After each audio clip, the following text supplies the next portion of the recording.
आधी रात का वक्त हो चुका था। सर्दी अपनी चरम सीमा पर थी। शरीर का खून जमा देने वाली ठंडी हवाएं चल रही थी।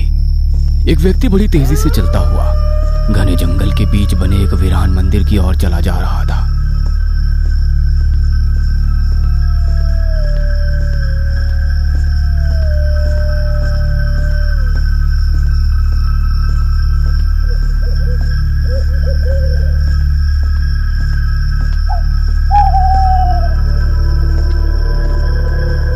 मंदिर से कुछ ही दूरी पर वो रुक गया। उसके हाथ में एक फावड़ा था। वो उस फावड़े से कच्ची जमीन की मिट्टी खोदने लगा। बहुत देर तक खोदने के बाद जमीन से एक युवती की पुरानी सड़ी गली लाश निकली।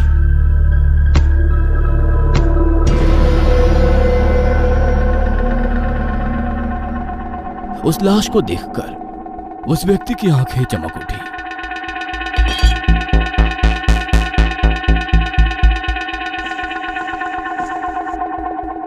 उसने लाश को देखते ही मंत्र पढ़ना शुरू कर दिया।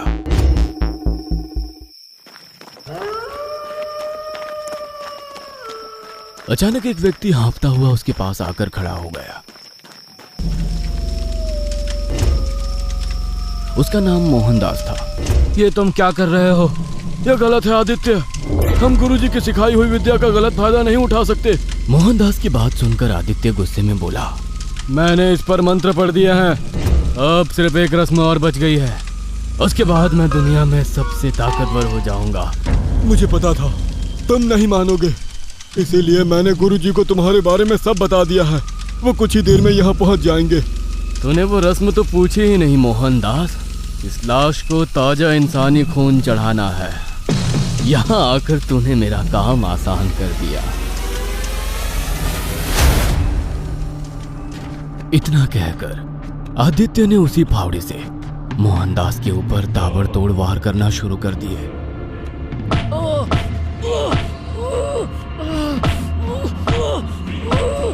मोहनदास के शरीर से खून का फव्वारा फूटकर उस लाश के ऊपर गिर गया। मोहनदास ने एक चीख के साथ दम तोड़ दिया।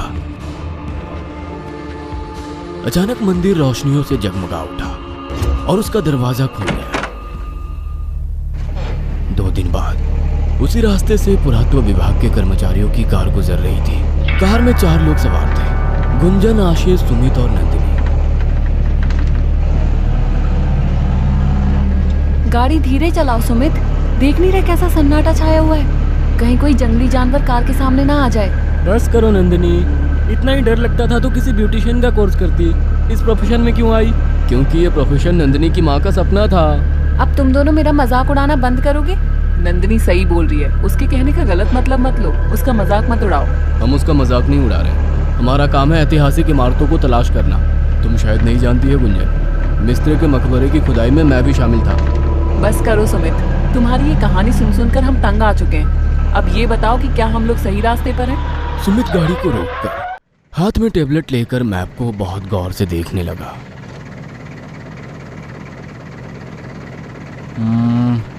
मैप के हिसाब से हम लोग लोकेशन से 3 किलोमीटर दूर पीछे खड़े हैं। हमें उस टेम्पल का सफ़र अब पैदल ही करना पड़ेगा, इस जंगल से होते हुए। मुझे लगता है सुमित, हमें कल सुबह यहाँ पर आना चाहिए। शाम हो चुकी है। नहीं गुंजन, हमें अभी चलना चाहिए। वैसे भी वो टेम्पल बरसों से बंद पड़ा है। हम थोड़ी बहुत छानबीन करके वापस आ जाएंगे। सुमित और उसकी टीम वहां से पैदल जंगल की ओर निकल पड़ी। वो लगभग 1 किलोमीटर दूर चले ही होंगे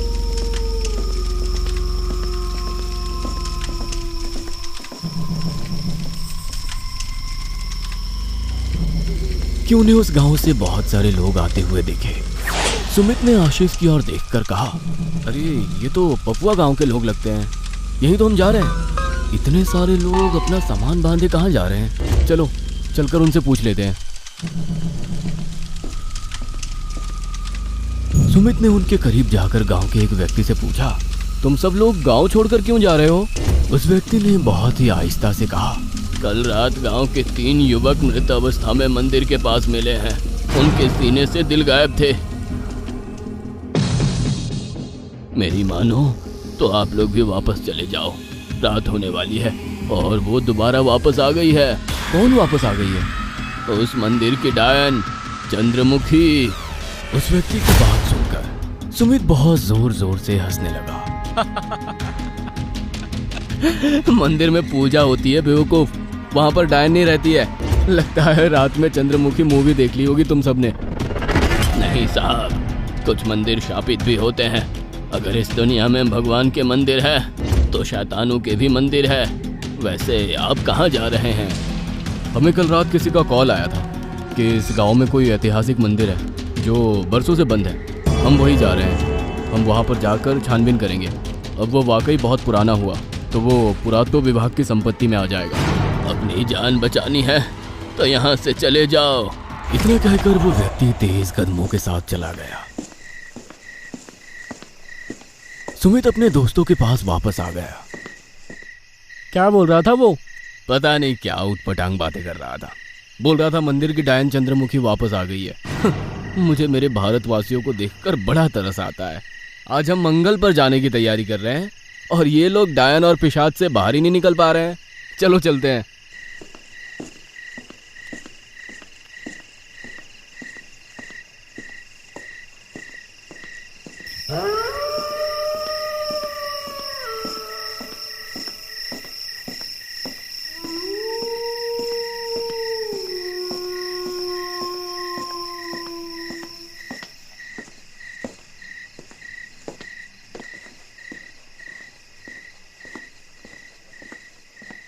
सुमित और उसके दोस्त 1 घंटे के बाद उस मंदिर के दरवाजे पर पहुंच गए। उनके सामने एक विशाल मंदिर था जहां आसपास अजीब सी मनहूसियत टपक रही थी। उन्होंने देखा कि मंदिर का दरवाजा खुला हुआ था और उसके अंदर से रोशनी फैली हुई थी। हमें तो बताया गया था कि मंदिर बरसों से बंद है, मगर इसके अंदर की रोशनी बता रही है जैसे ये काफी वक्त से खुला हुआ है। हमें अंदर चलकर देखना चाहिए, नंदिनी ने डरते हुए सबसे कहा। मुझे लगता है हमें अंदर जाने से पहले सोचना चाहिए। यहाँ के निवासी रातों रात गांव छोड़कर जा रहे हैं और उन्होंने अपने जाने का कनेक्शन इस मंदिर को ही बताया है। नंदिनी की बात पर सुमित को गुस्सा आ गया। सुनो, तुम्हें नहीं आना है ना तो मत आओ, तुम्हारी मर्जी है, तुम जा सकती हो। सुमित और उसकी टीम मंदिर के अंदर चली गई। नंदिनी को भी डरते डरते मजबूरी में जाना पड़ा। मगर मंदिर के अंदर का नजारा देखकर उनके होश भागता हो गए। उन्होंने देखा पूरे मंदिर में दीप जल रहे हैं, मगर वहां पर भगवान की मूर्ति के बजाय अजीब से प्राणी की बड़ी मूर्ति लगी हुई थी, जिसका सर घोड़े का था और धड़ इंसान का, और चारों तरफ बड़ी डरावने चेहरों वाले लोगों की मूर्तियां लगी हुई थी। अचानक एक तेज हवा का झोंका आया और मंदिर का दरवाजा बंद हो गया। यह देखकर उन चारों के रोंगटे खड़े हो गए। आशीष ने चीखते हुए कहा, यहाँ से बाहर निकलना होगा सुमित, मुझे यहाँ पर कुछ गड़बड़ लग रही है। इतना कहकर आशीष दरवाजे की ओर भागा, लेकिन उसके सामने एक अजीब सी दिखने वाली बला खड़ी हुई थी। उसे देखकर आशीष की चीख निकल गई। उसने देखा एक भयानक औरत जिसका चेहरा और शरीर बुरी तरह से सड़ चुका था। उसके नाखून लंबे और पैने थे। उसके अंदर से भयानक बदबू छूट रही थी। उसकी आंखें बिल्कुल सुर्ख लाल थी, मानो बरसों पुराना कोई मुर्दा उठकर खड़ा हो गया। कौन हो तुम? वो बला बेहद गुस्से में बोली, चंद्रमुखी, ये मंदिर मेरे शैतान देवता का है।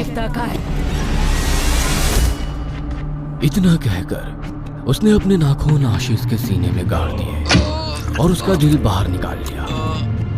आशीष वहीं पर मर गया। नंदिनी चीखती हुई बोली, मैंने कहा था ना तुम सबसे, हम में से अब कोई नहीं बचेगा। तभी पीछे से सुमित को किसी ने कसकर पकड़ लिया। वो आदित्य था। तुम सबको मैंने ही बुलाया था ताकि चंद्रमुखी डायन की ताकत वापस लाई जा सके। तुम्हारा धड़कता हुआ दिल चंद्रमुखी की शक्ति वापस लौटा देगा। देखते ही देखते चंद्रमुखी ने एक ही झटके में अपने पहले नाखूनों से सुमित का दिल उसके सीने से खींच लिया।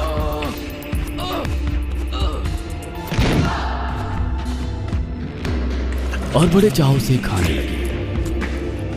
सुमित की चीख मंदिर के अंदर ही घूट कर रह गई। उसके कदम जैसे ही नंदिनी और गुंजन की ओर बढ़े कि अचानक मंदिर का दरवाजा खुल गया और एक तेजस्वी बाबा चंद्रमुखी को गुस्से में खड़े देखने लगे। बाबा ने चिल्लाकर कहा, मूर्ख आदित्य, अनर्थ कर दिया तूने।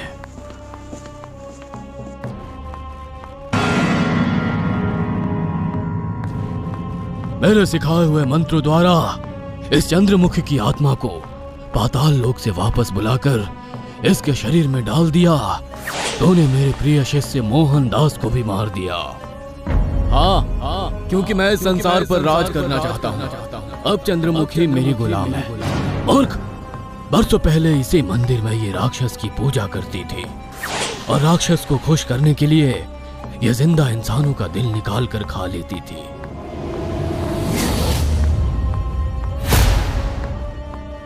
इन सब का दिल खाने के बाद यह तुझे भी जिंदा नहीं छोड़ेगी। इतना कहकर बाबा ने अपना त्रिशूल फेंककर चंद्रमुखी के सीने के ऊपर वार कर दिया। त्रिशूल सीने में गड़ते चंद्रमुखी चीख उठी।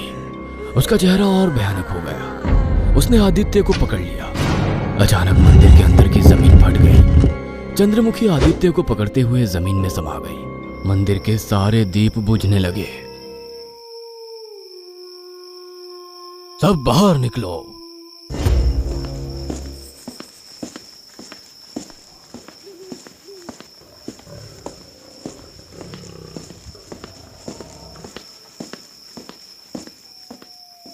नंदिनी और गुंजन बाबा के साथ बाहर आ गई। बाहर पूरा गांव जमा था। बाबा उन गांव वालों को वापस बुला लाए थे। मंदिर का दरवाजा फिर अचानक बंद हो गया।